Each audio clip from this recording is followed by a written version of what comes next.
dish on every day.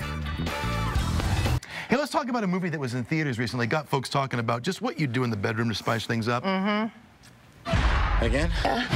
Do you remember the last time? Remember the sex tape movie that came out? Basically, the idea was they wanted to spice things up by, well, they thought, oh, we'll record ourselves.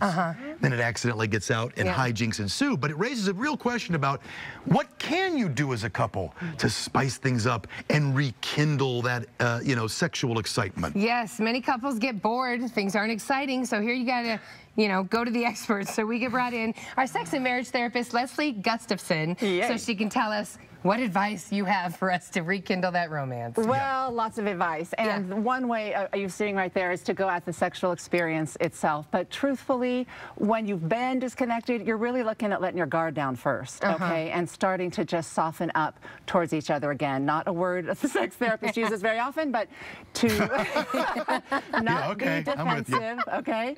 And the second thing you're going to be doing is you're going to get that rekindling attitude again. So let me ask you first, when you say soften up, what do you mean be gentle to each other? A lot of times when there's disconnection or the passion has been waning for some time, what gets in its place is defensiveness, irritability, tension, assumptions that aren't true, right? And there's distance. So you got to let your guard down and try again and put on a different kind of attitude, which is your previous self of being playful and flirtatious and pursuing of each other, right? You did that in the early stages. Makes sense. So you got to pick that up again.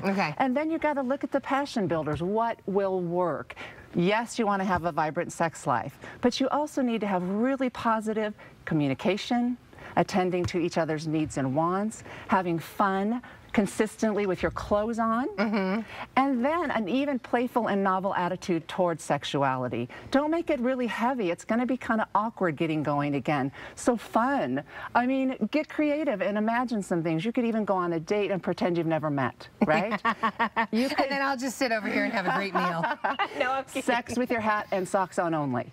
Oh. Okay, playful. Okay. Right? Get imaginative. That's such a turn off. What, socks or hats? Or sex? Socks or hat or sex. And calendar it, prioritize yourself. You need the time. Wait a minute. Particularly this time of year when everything is going to start coming at you. Where's your marriage? Are you really on each other's calendar? When you say calendar, because we've talked about this before, is it a buzzkill to say Friday night, that's our night, it's on the books, get ready? It is a buzzkill not to have time together. Yeah, right. You're so right. you're okay with putting on the calendar? Absolutely. People say, oh, but it's not spontaneous. You know what? It's going to happen, and that's good for you. And you'll feel so much better come Saturday morning. And lastly, think of your marriage as a teepee. A teepee? A teepee. Okay. Where just the two of you are allowed in it to grow love and connection. Okay. Be really careful what you let into the teepee.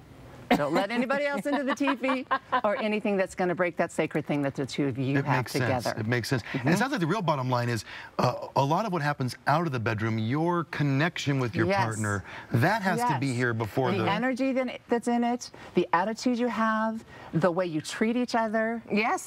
Bring your playful, fun, positive self into it. Now, sometimes that's about really just trying, because you may not be really feeling it. Okay, if there's been disconnection. But feelings can get going when positivity goes together with each other. You kick into your old selves again. All right, I tell you what, I love having you on the show. I'd have her on every day if we could. I agree. But if you want some advice in between our segments, you've got a great book. It's called Amazing Intimacy.